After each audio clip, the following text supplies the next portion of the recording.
So today we're going to talk about David Healy. He is the biggest pain in the butt of the pharmaceutical companies, and he has been this guy for, I don't know, probably like 30, 40 years now. The other, interesting thing about David Healy, which you may or may not know, but I credit him for kind of being the reason that I stuck with psychiatry, actually. He's been the biggest influence for me out of any of the critical psychiatrists, and as you can tell, I have a lot of his books and I read a lot of his stuff. So what do you need to know about David Healy? So he, for a long time, he's a Welsh psychiatrist. He's also a PhD. So he studied the serotonin system after he left medical school. And he actually did some work with pharmaceutical companies. He was a speaker for them.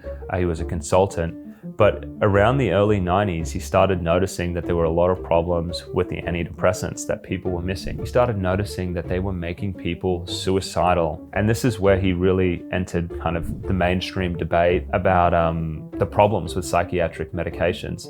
So I'm sure there's researchers out there that have the answer to the problem. They just don't know there's a problem they have the answer to. So it's trying to connect them with the people who have the problem. And I'm sure we're going to find an answer. What he was noticing, with his colleagues and in his practice was that these drugs could have paradoxical effects.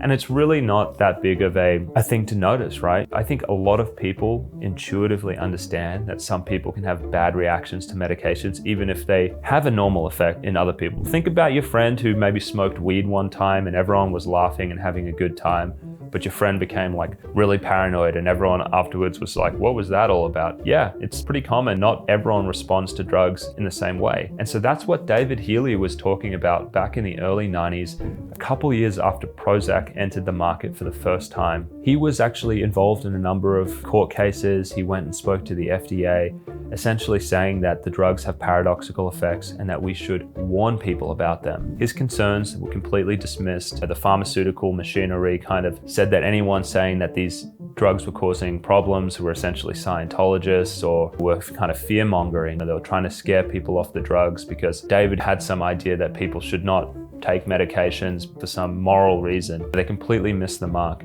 But he did not stop. He's published probably over 500 pieces in journals, essentially attacking this one idea for decades. And 15 years later, in 2005, 2006, FDA updated all of the labels. David Healy was totally right and things were righted. But that journey of him to kind of get there was just like riddled with harassment. I mean, he was going to become a professor at the University of Toronto, I believe. There's some story out there that Charles Nemirov, who was a big professor of psychiatry, really industry connected, and Emory essentially called over there and got him fired. Essentially, he's been harassed by people within his field because they just think he's too dangerous, saying that there could be these adverse effects. The other thing that David Healy is really well known for is that he probably did the most legal cases for antidepressant suicides and homicides, and he's been involved in cases that have actually won, that have yielded big $1 million settlements against drug companies. And I've read the transcripts of these cases and they're great. That's what I used to do in residency. I'd kind of find everything that David Healy did and I would read it because I felt like he really got things. Kind of moving on now to some other things that David has done, which has been really, really important in the field. He's really been the focus of PSSD. This is post-SSRI sexual dysfunction.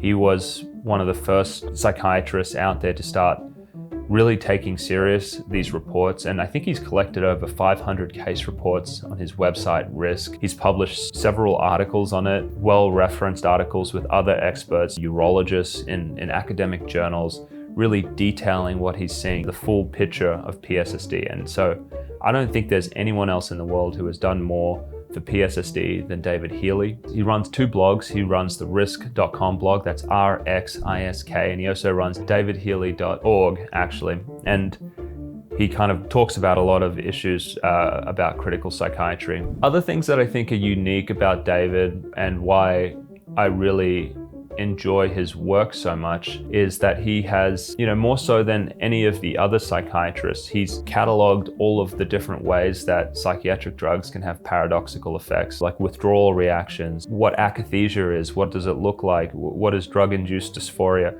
all of the different ways these drugs can really mess people up and send them in the wrong direction. He's written textbooks on every single side effect, and I don't actually think I have it in this pile here. Well, actually I do. This book, if you're a trainee, or maybe if you're just taking psychiatric drugs, is the best book on psychiatric side effects that exists. He goes through every single drug and talks about the side effects. And out of all of the stuff, this is probably the one that you want to read if you want to have a good sense of what these drugs can do. Why this had such a big influence on me was that during residency, I didn't know what I was seeing half the time, or at least I thought I did. I was just operating off the DSM. I mean, people could come in bouncing off the walls, suicidal, homicidal. And before David, I would have just said, hey, these people all have bipolar disorder. But once I started to read David Healy's work and how he had cataloged all these adverse behavioral side effects from these psychiatric meds, it was like I had the Rosetta Stone of psychiatry. I could finally understand what I was seeing in the patients. This is a withdrawal reaction. This is a secondary effect of the drug. It happens in a lot of people, but it might not be the primary thing and it's making them worse, or this is a paradoxical problem. I could finally see all of that. Not only does he talk about those drug effects, he talks about the whole science of how do you tease out an adverse drug reaction, a behavioral one, from someone's underlying condition. And those were a lot of the things that I didn't know before reading David Healy's work. Coming back to it, I nearly quit psychiatry residency when I was in my third year because I was just like, this is so much BS. I'm not really learning that much. But when I found David Healy's stuff, I started to say, I think I'm going to go to the pharmaceutical industry. I think I'm going to go to the FDA because I want to see what's behind the veil. I want to see how drug companies and regulators investigate side effects. And that journey ultimately led me back here to what I'm doing now, which is deprescribing. So I owe a lot to David Healy. I have an ongoing relationship with him now, which I really cherish and value. And if you're looking to follow someone who has been my biggest influence in psychiatry, but also who has had a massive impact, could not recommend following David Healy more.